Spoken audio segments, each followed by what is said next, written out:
Bueno, bienvenidos a todos. ¿Cómo están? Nos tocó un panel un poquito polémico, me lo han dicho varios afuera, así que no sé si están preparados para esto. Yo no seguro. Voy a empezar por Graciela y la lógica es la siguiente.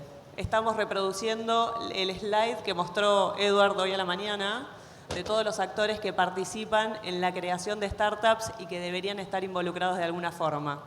Si los ven, todos fueron mencionados en alguna parte de esa presentación, así que vamos a arrancar con Graciela, que como les comenté, cofundadora de la Cámara Argentina de Biotecnología.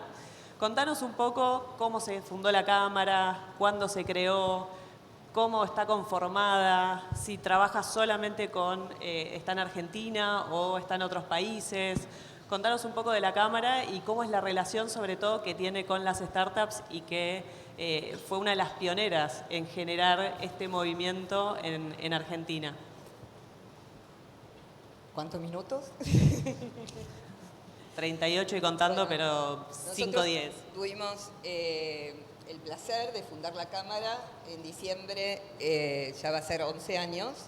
Empezó, éramos menos de 10, con el propósito de, ayer se habló de esto, la biotecnología no se percibe como un sector industrial, porque es transversal a muchos sectores industriales, pero no había un lugar en donde hubiera empresas de distintas áreas industriales que tuvieran como un común denominador la biotecnología, el uso de la biotecnología y sobre todo la promoción y la vinculación efectiva con el sector científico nacional e internacional.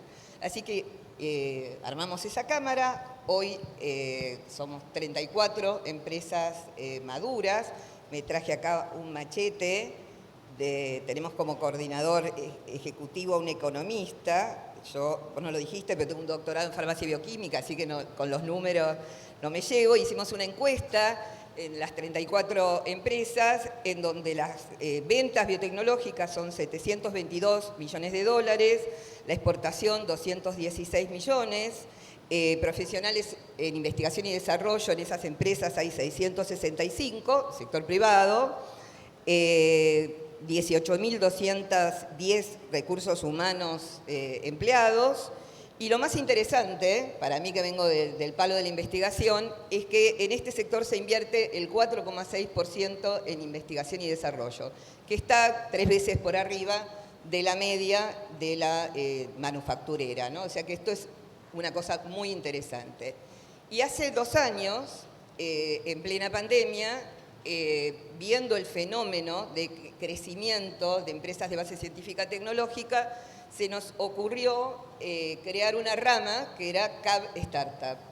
Y tengo el placer de coordinarlo y ahora hay 72 empresas en la Cámara CAB Startup. O sea, el crecimiento ha sido absolutamente exponencial, los invito a sumarse. Y estamos muy, muy contentos y hay una sinergia muy importante entre esas empresas maduras, hoy en las sesiones de vinculación. Bueno, acá son todos socios de la Cámara y de CAB Startup. Y un espíritu de colaboración que sobre todo se ve en los startups por la generación, porque es muy interesante. Yo el otro día en la Universidad de La Plata dije que bueno, acá también hay muchos jóvenes que a lo mejor escuchan el trap urbano y ven que hay estas colaboraciones, María Becerra, Emilia, Nicky Nicole, Roger King. Entonces digo, viene generacional porque los startups hacen esos fit y colaboran y es muy interesante verlo y participar, así que estamos muy contentos. La verdad que es muy bueno y es verdad, acá tenemos un ejemplo de un abogado que está trabajando en ciencias con su startup. Así que es verdad que el cruce y la interdisciplina es importante. Y contanos cómo se empezaron a vincular y, digamos, qué pasó para que empezaran a aparecer este número de startups, que cada vez hay más startups en biotecnología. ¿Qué fue lo que pasó 2016, 2017, que les dio este impulso para que cada vez haya más y se pueda trabajar con más proyectos científicos transformándose en empresas? Yo pongo el punto de inflexión 2016-2017, digamos, la Cámara tenía, algunos miembros de la Cámara tenían esta inquietud de que faltaba inversión, capital semilla, para generar empresas. Nosotros como Grupo Insud, comentaste que soy directora de innovación, habíamos invertido en una startup, Inmunova, pero como grupo corporativo, en una startup dirigido por científicos, con lo cual ingresar desde el lado empresarial a una startup dirigido por científicos era todo un desafío porque había que convertir eso en una empresa que hoy por suerte tiene el suero Equino-Epirimune comercializándose gracias a la pandemia, es uno de los beneficios, y de la plataforma tecnológica que han desarrollado. Pero tenía esta inquietud algunos miembros de la Cámara y me encargaron buscar dónde invertir.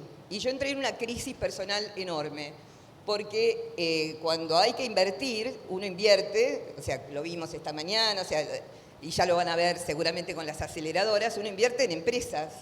Y yo decía, ¿dónde vamos a invertir? ¿En la Universidad de Rosario? ¿En la Universidad de Quilmes? ¿En la Universidad de Buenos Aires? ¿En el CONICET? Era raro. Y ahí, bueno, algunos habrán escuchado la historia, conocimos a Matías Peire, que estaba empezando con su startup. También había venido Nicolás Tognali con CITES, 2016, es esa época. Y Matías buscaba gente que quisiera constituir un fondo de inversión y tenía esa idea, que yo pensaba medio loca, pero hoy, después de 50 empresas creadas e invertidas, ya no es loca, de machear emprendedores de negocios con científicos. Yo pensé que era una utopía, pero estábamos desesperados, digamos, se juntó el hambre y la gana de comer, y se hizo este experimento, que por suerte ahora se replica, está la aceleradora del litoral, Santa Fe 500 el año pasado, o sea que cuando digo 2016-2017, porque también hubo un marco regulatorio, estaba la ley de capital emprendedor que permitió que esas aceleradoras tuvieran gasto de funcionamiento, fondos que macheaban con las inversiones, así que eso ocurrió. Cuando decidimos crear Cabe Startup, pensamos que la mayoría iba a ser las de Gridex y nos llevamos la sorpresa de que hay otro mundo, que hay muchas más. Los invito a sumarse nuevamente, porque no todo el mundo va a ir por el lado de capital emprendedor. Hay algunos que buscarán, como dicen los familiares, amigos o tontos, las 3F, que quieran invertir. Pero se van a transformar en pymes, pero lo deseable, lo decía Federico Trucco en la charla de ayer, es que se salga del mundo, que empiecen a buscar capitales en el mundo, que está ocurriendo, Biflow, Stam, digamos, hay muchos ejemplos, y con lo cual los jóvenes hoy tienen dónde mirarse, dónde mirar que esto es posible. Y creadores de semilleros como el que tengo al lado, así que es posible. Nos das pie para seguir con Hugo y sobre todo hablando de esta vinculación entre el sistema científico y el sector productivo. Hugo, vos venís de trabajar, de crear empresas, varias, que son muy exitosas, pero volviste a crear un instituto de investigación y desarrollo. ¿Qué te trajo a crear el instituto y qué crees que lo hace diferente o tiene una nota de color con lo que ya existe o digamos, qué background le da tu perfil empresario y novedad y, digamos, ventajas a un instituto de investigación? Y contá un poco, si querés, del instituto, así la audiencia conoce un poco más qué es lo que se hace y cómo está vinculado a la bioeconomía. Bueno, antes, primero, un agradecimiento a la gente de la Cámara de Biotecnología que ayer estuvo en el instituto invitando a las startups a participar gratuitamente. Entonces, a todas las startups les recomiendo que se sumen porque está muy bueno realmente tener la red de contención y compartir las experiencias, ¿no? Así que, bueno, muchas gracias a Graciela por eso primero. Bueno, con respecto al instituto, yo vengo de otro background, trabajaba en el sector privado hasta hace 10 años. Y hace 10 años entré como investigador de CONICET. Soy científico, Bauera. Después no pude volver por diversas razones. Cuando entras en la gestión se complica. Y y vivía en el exterior, regresé a Argentina en un momento bastante complicado familiar y entré a CONICET sin saber mucho cómo iba a ser eso y me gustó porque vi mucha oportunidad de mucho capital no explotado, ¿no? Mucho conocimiento por explotar y había grandes oportunidades. Y ahí, bueno, formábamos Queclón con CONICET. Bueno, Queclón le fue bien, anda sola, ¿sí? Y todos los que eran en ese momento investigadores en el grupo mío son socios, fueron asociados, recibieron acciones, hoy se fueron a trabajar a su empresa, que es Queclón, y bueno, yo me quedé de este lado, me parece que está bueno hacer cosas distintas, y también me encontré un grupo de gente que me gustaba trabajar, colegas, y formamos el instituto. Nadie formó un instituto solo, se formó con un grupo de gente, de investigadores de la Facultad de Bioquímica, y pudimos reproducir lo que habíamos hecho en el laboratorio que tenía yo donde se formó Queclón, en un instituto, ¿no? Que sería una escala piloto, digamos, y después algún día ojalá se pueda escalar a producción, que sería un CONICET entero. Y bueno, lo que hacemos era lo que sabíamos hacer nada más, antes de invertir, hacer números, hacer cuentas, cuidar el dinero como si fuera nuestro, en el fondo es nuestro, medimos el costo del problema, tratamos de que el costo de la solución sea inferior, si no, damos de baja el proyecto. Y ahí viene un poco el nudo de todo esto, que es el prejuicio contra lo que se llama fracaso, ¿no? Entonces, muchas veces sabemos que estamos desarrollando algo que no va a ser viable, ¿sí? Pero hay un temor grande a ese estigma que es el fracaso, que en realidad es un gran aliado, porque solamente aprendemos cuando nos va mal, ¿no? En la buena nadie aprende nada, al contrario, ¿sí? Y bueno, lo que tratamos es premiar a la gente que fracase rápido, barato y mucho, y tarde o temprano va a andar bien. O sea que nosotros la que distingue es que es un instituto que fracasa mucho, en el fondo. Y es importante, lo valoramos mucho eso. O sea, yo creo que debería premiarse eso porque enriquece mucho a quien ha intentado hacerlo. Pero bueno, hay un temor, está como sacralizado el tema del éxito en cuanto a que se cuenta solamente cuando uno le va bien. Y en realidad te tiene que ir mucho más mal que bien, si no, no sería tecnología, ¿no? Si hace tecnología de frontera, es imposible que te vaya siempre bien. Me parece lógico. Sí, digo, en base a lo que planteas, quizás sería interesante o te parece que podría ser una oportunidad esto de naturalizar un poco más el fracaso y generar espacios para que se pueda fracasar sin tener, digamos, un problema grave después al momento de ser evaluados o poder sí, seguir bueno, en premiar el carrera, esfuerzo, no el resultado. Claro. Pero también eso en ciencia, ¿no? Si uno en ciencia, a mí me hubiera gustado mucho ser científico básico, pero no lo pude ser. Si uno en ciencia premia el éxito, ¿sabes lo que va a pasar tarde o temprano? Te van a mentir con los resultados, ¿sí? Y vas a tener un problemón. Usted que es científico básico, ¿no está de acuerdo con eso? ¿Se debe premiar el éxito por una publicación determinada o intentarlo?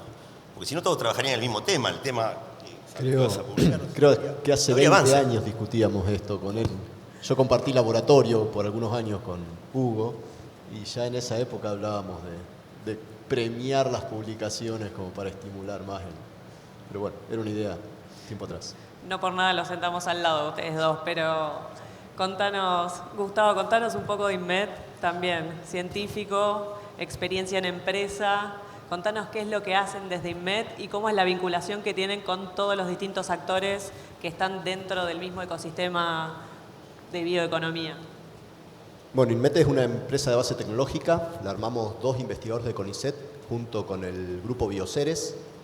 Desde el lado de los investigadores fue una necesidad porque dentro del espacio de CONICET nos costaba mucho interaccionar con las empresas.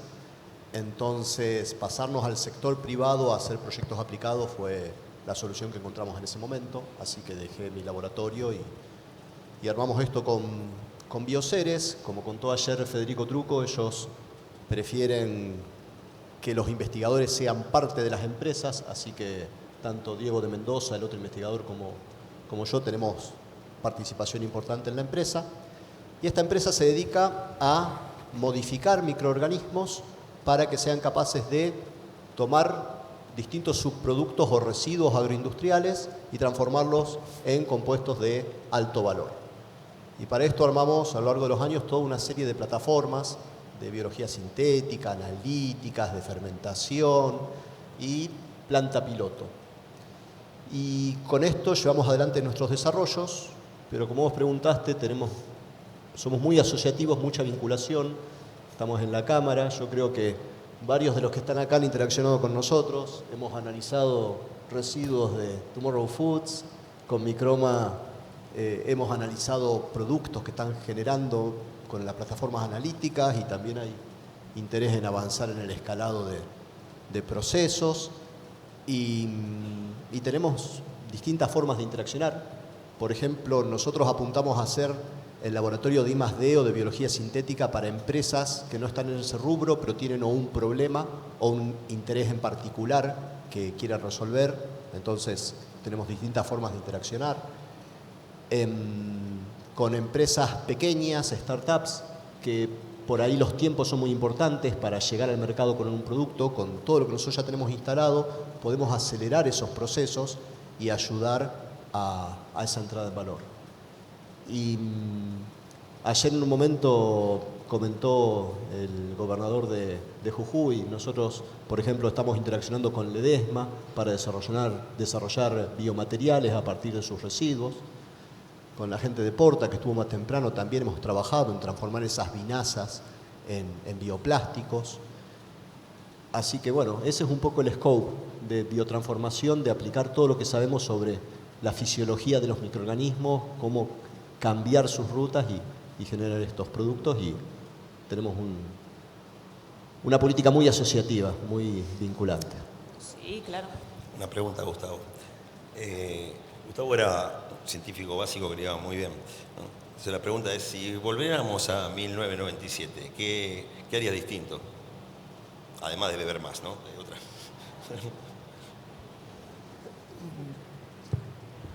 Si uno mira todo el recorrido de INMET es una empresa que nunca hizo lo que hacen muchas startups. O sea, nunca fue por buscar capital desde el comienzo, sino que es una empresa que quiso vender menos y hacer más. Por ahí, a diferencia de otra tendencia que es totalmente válida, que es más trabajar sobre una promesa a futuro, recibir inversión. Entonces, eso fue un proceso más lento para INMET, pero nos ha permitido consolidarnos y tener un grupo humano, un grupo de profesionales muy bueno. Y el tema de desarrollar todas las plataformas de servicios para otras empresas y para todo el sistema científico-tecnológico, tanto nacional como extranjero. Entonces, por un lado, nos gusta lo que tenemos, por otro lado, uno dice, pasó mucho tiempo. Entonces, son los dos platos de la balanza que uno tiene que evaluar para definir qué es lo que quiere, cuál es el modelo de negocio y cómo se siente cómodo uno haciendo negocios. La verdad que está bueno lo que decís, porque a veces los modelos de negocios no son los mismos para todas las empresas. Y ustedes quizás la ventaja que tienen es que están de los dos lados, digamos, del sistema científico porque son investigadores, pero del lado de la empresa porque están acompañados por una empresa grande como Bioceres, que también, digamos, tiene mucha experiencia y transmite esa experiencia. Y en ese sentido está buena la vinculación que se da también con las startups nuevas que se van creando, y estoy mirando a los chicos más jóvenes del fondo, porque la realidad es que, digamos, creo que muchas veces una startup se encuentra con tantos desafíos al momento de creación, de empezar, de arrancar, que cuando tenés mentores que son empresas grandes, que ya transitaron ese camino, que tienen experiencia, la verdad que es importante darle valor a toda esa experiencia que tienen y escuchar a estos empresarios que saben y que ya caminaron ese camino. Les vamos a dar paso a ustedes. Voy a arrancar con Agustín, sos el CEO de Tomorrow Foods. Contanos un poquito qué es lo que haces. Estás, digamos, en el área de plant-based, ingredientes, digamos, productos generados a partir de plantas. Se ha escuchado algunas cosas este último tiempo, algunas noticias de que están cerrando algunas plantas, de que no está creciendo tan exponencialmente como venía. ¿Cómo lo ven ustedes? ¿Dónde están hoy? ¿Cómo lo sienten? ¿Qué oportunidades se encuentran? ¿Qué desafíos? Perfecto, bueno, muchas gracias. Un honor compartir el panel.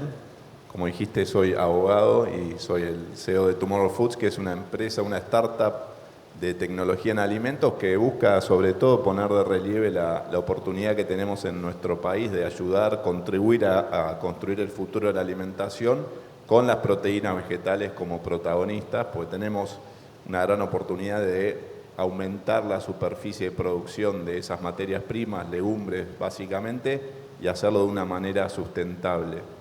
Estamos del lado de las startups y hablaban de fracasos y riesgos, y quizás seremos un fracaso porque lo que nos proponemos es bastante ambicioso también. En definitiva, venimos a cambiar paradigmas. Por eso también tenemos que recurrir al capital de riesgo que está en paz con ese riesgo y busca acompañar.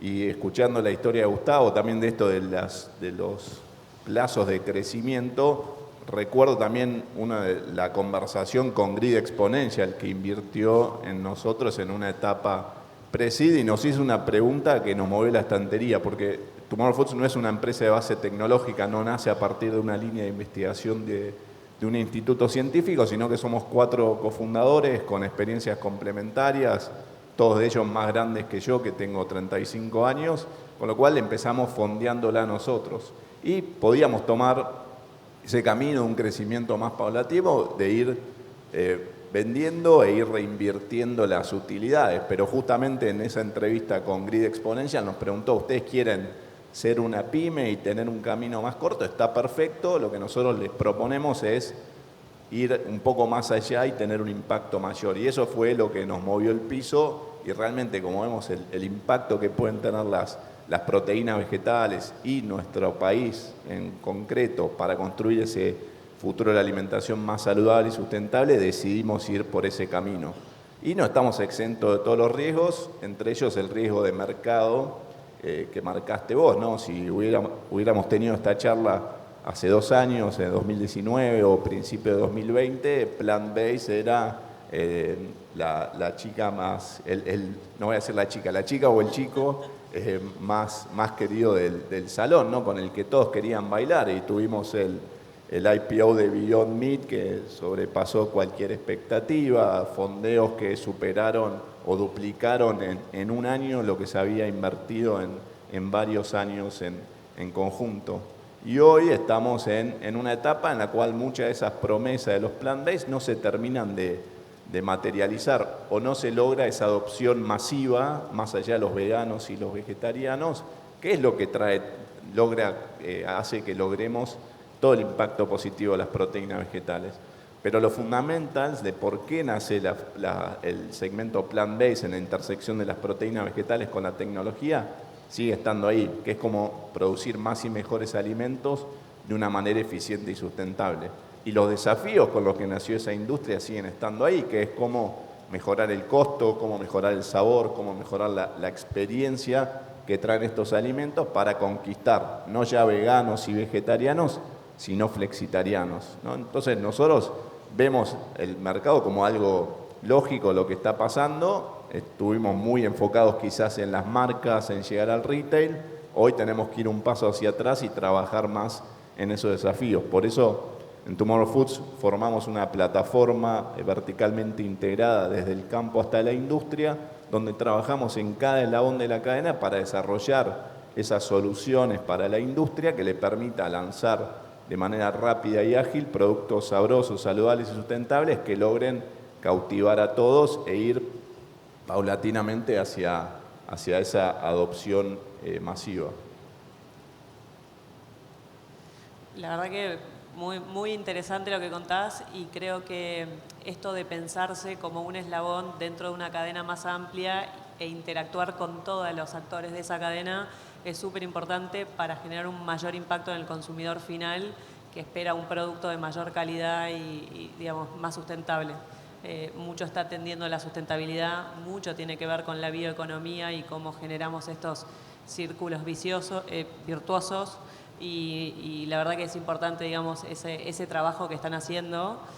Fue difícil hacer ese paso para atrás, pensando que uno quizás piensa en una estrategia a largo plazo, va cumpliendo ciertos hitos y de golpe tener que frenar, repensar, reacomodar algunas cosas, cambia un poco el modelo de negocios a veces, va y viene? ¿Cómo lo vivieron? Para nosotros fue importante tener muy claro el propósito por el cual hacíamos Tomorrow Foods, que era habilitar un mejor futuro de la alimentación, pero desde la innovación y el conocimiento, no desde una marca y demás. Entonces nosotros tuvimos nuestra ronda de inversión entre 2020 y 2021, aprovechamos que era un buen momento para startups enfocadas en proteínas vegetales, pero también dejamos mucha plata sobre la mesa de fondos que no querían invertir en nosotros porque no estábamos llegando con una marca propia al mercado. Entonces creían que a su vez nosotros dejábamos plata en la mesa al no integrarnos completamente hasta el retail. Pasa que veíamos un montón de esfuerzos y de recursos que se tenían que volcar ahí, que preferíamos volcarlos en la innovación y en el desarrollo del conocimiento, que es justamente lo que hoy nos está habilitando a resolver esos desafíos.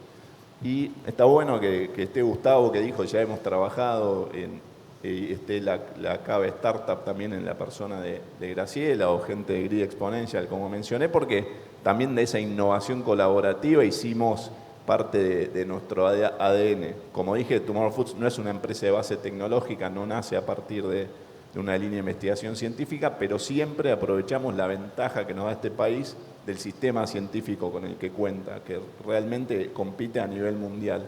Y lo utilizamos siempre en articulación público-privado para justamente ir a hacerle esas preguntas a los investigadores, a los centros, que encontramos con muy buena suerte, muy ávidos de colaborar con la industria y de llevar o de traer soluciones a la vida real. Entonces de esa articulación hicimos un modelo, trabajamos con el INTI, con el INTA, con varios centros del CONICET, pero también articulamos entre privados, ¿no? Esto para que cada uno se pueda dedicar a lo que es su core. Entonces, si alguno de nuestros desechos industriales o sus productos puede ser utilizado en un enfoque de economía circular a través de fermentación de precisión, no hace falta que armemos un equipo, puedo hablar con Gustavo o con Juan Pablo, Ricky y el equipo de Microma y buscar esas interacciones, al igual que hacemos también con otras empresas AgTech, por ejemplo, para medir la trazabilidad, para tener la trazabilidad y medir la huella hídrica de nuestros productos. Perfecto, muchas gracias. Bueno, voy a pasar a Juan Pablo por ser Agustín último. tiene muy linda voz, así que como yo hablé de trap urbano, esto no saben que vamos a hacer la sorpresa y cantamos al final, ¿no? Esto era así. Bueno, Juan, ¿cómo estás? Contanos un poco de Microma. Contanos cómo hacen para producir nuevos productos con mayor valor agregado, cómo es la tecnología que usan y cómo esto genera valor, pensando sobre todo en que estamos en una cumbre federal de bioeconomía. Bueno, muchas gracias por la invitación y por la oportunidad de contar lo que estamos haciendo en Microma. Microma es una startup de biotecnología que se dedica a desarrollar para luego producir a escala industrial ingredientes de alto valor agregado, reconvirtiendo, por ejemplo, desechos agroindustriales para lograr la economía circular, que es lo que nos lleva verdaderamente a la sustentabilidad. Básicamente a lo que nos dedicamos a hacer es a desarrollar una plataforma para producir ingredientes naturales utilizando hongos fermentados que producen distintos ingredientes, principalmente colorantes para la industria alimenticia, pero también para cosméticos, a la vez que gracias a la biología sintética podemos realizar ediciones en los hongos que utilizamos para producir otros ingredientes como sabores o fragancias. Microma existe gracias al capital de riesgo, gracias a la demanda que hay en el mundo cada vez mayor por ingredientes naturales, por un lado por la presión que tienen las compañías de todo el mundo en reemplazar los ingredientes artificiales que consumimos todos los días, tanto en cosméticos como en alimentos, y que se ven frente al desafío de utilizar las alternativas naturales que hay disponibles hoy en día en el mercado, las cuales tienen un costo altísimo, tienen una performance muy baja y a su vez no terminan siendo sustentables. Por ejemplo, se requiere una gran cantidad de tierra para obtener colorantes naturales a base de plantas, y las otras alternativas a base de insectos tampoco terminan siendo sustentables por lo ineficiente que es el proceso de extracción y luego de aplicación. Y a su vez, cuando se aplica, hay una gran cantidad de limitantes, ya sea por ejemplo en productos lácteos, de pasar por procesos de altas temperaturas, en el proceso de la pasteurización, donde se pierde todo el resultado que se buscaba con estos ingredientes naturales. Nosotros lo que estamos desarrollando es una plataforma capaz de producir a escala industrial ingredientes, principalmente colorantes, para aplicar a estos productos a un costo razonable, siendo naturales y verdaderamente sustentables por el método de producción, que es gracias a la fermentación de precisión, que se puede realizar en bioreactores en cualquier parte del mundo, haciendo un uso extremadamente eficiente de la tierra, pero también pudiendo reducir los costos no solo monetarios, sino también ambientales asociados a la distribución de estos ingredientes. Podemos producir en cualquier parte del mundo al lado de una planta similar a la industria cervecera, y de ahí acortar muchísimo la cadena de suministro. En cuanto a la cadena productiva, nosotros estamos súper enfocados en el inicio de la cadena para enfocarnos en desarrollar una gran cantidad de ingredientes de alto valor agregado que reconviertan estos residuos de otras industrias y generar así el mayor impacto posible en el menor tiempo posible. Es decir, podríamos lograr una mayor integración vertical, pero sabemos que lo que hacemos trae el mayor valor al principio de esta cadena de producción. Muy interesante. Y ahí la vinculación con otras industrias es fundamental. ¿Cómo lo trabajan a esto? ¿Cómo se vinculan? ¿Qué respuesta han tenido cuando ustedes cuentan qué es lo que están haciendo? Totalmente. En nuestro caso, la vinculación también es con el ámbito público y con el privado. Hemos realizado muchos proyectos tanto con el INTI como el INTA, y en el ámbito privado, más allá de la relación con otras empresas como potenciales clientes en el futuro, también con entes privados como Inmet o Tomorrow Foods, a la hora de usar toda la trayectoria, la experiencia, las capacidades que tienen a la hora de realizar proyectos de investigación para después desarrollar la plataforma. Es decir, todo el conocimiento y todo lo que aporta sumado a toda la vinculación del ecosistema de la CAP Startup también.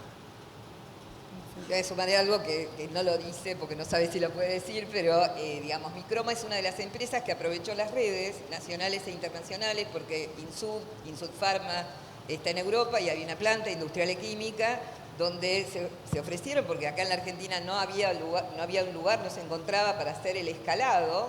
Digamos, ellos necesitan saber si se puede hacer esa producción industrial, y viajó el equipo de Microma a Italia para hacer esa prueba, ¿no? O sea que nosotros estamos sumamente contentos, y hay que hablar de esta generosidad de las empresas grandes que están ayudando a las startups, no necesariamente porque estén interesadas en comercializar el producto, sino que están interesados en que en la Argentina ocurra esto, que haya empresas que cuando hablaban de los tiempos, vos, Gustavo, hablabas del tiempo, que tardaron mucho, como Chentes, como Inmunova, son muchos años, y en cambio estas nuevas crecen rápidamente, exponencialmente, gracias a esas inversiones y a esas rondas, y además porque, bueno, este concepto de que el mundo es muy grande y que tenemos que salir a competir.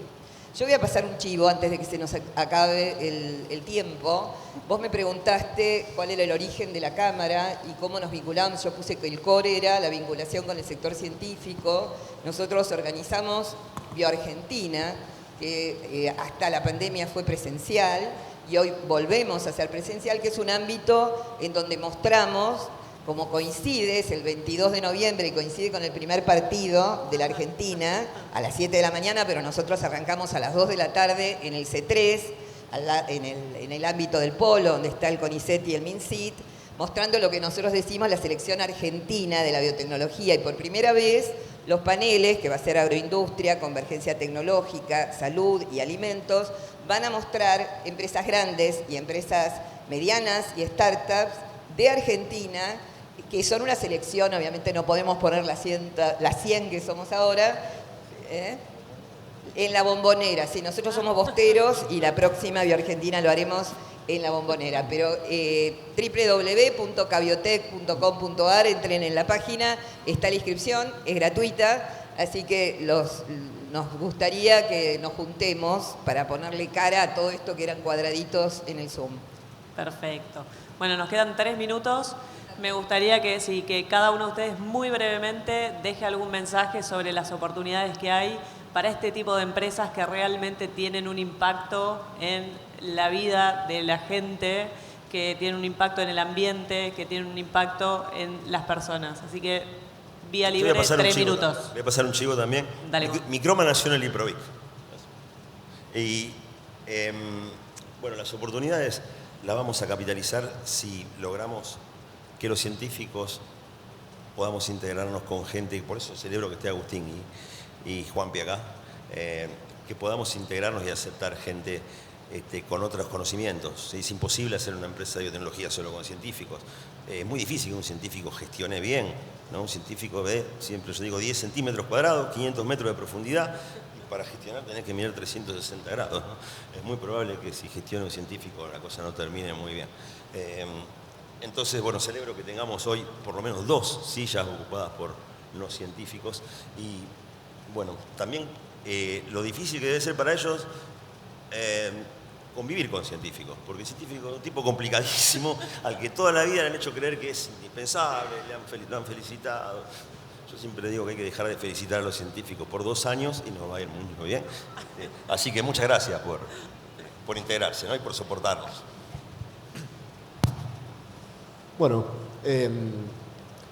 yo creo que todas estas jornadas, las de ayer, las de hoy, están mostrando todo el potencial de Argentina para lo que es la economía circular, la bioeconomía, y tenemos todo lo que hace falta para hacerlo, hay que hacerlo, lo estamos haciendo, cuanto más lo hagamos mejor. A mí me quedó algo de lo que dijo Pablo, que dijo, Microma nació por el capital de riesgo y por la demanda en el mundo. Y yo pensaba, Microma nació por el excelente grupo humano que está atrás, que es el que está empujando para que las cosas dejen de ser posibilidades y sean realidades. Así que creo que eso es algo que Argentina lo tiene y no lo explota. Así que bueno, gracias a todo el grupo por esto, porque entre todos estamos empujando y ayudando a que esto ocurra. Yo recuerdo hace 6 o 7 años participé de una conferencia de Gunther Pauli, que es un belga que habla de la economía azul y las oportunidades, y justamente vino a la Argentina a contar las oportunidades que teníamos en la bioeconomía en nuestro país. Y el comentario en los pasillos era, qué bárbaro, tiene que venir un belga a mostrarnos todo el potencial que tenemos.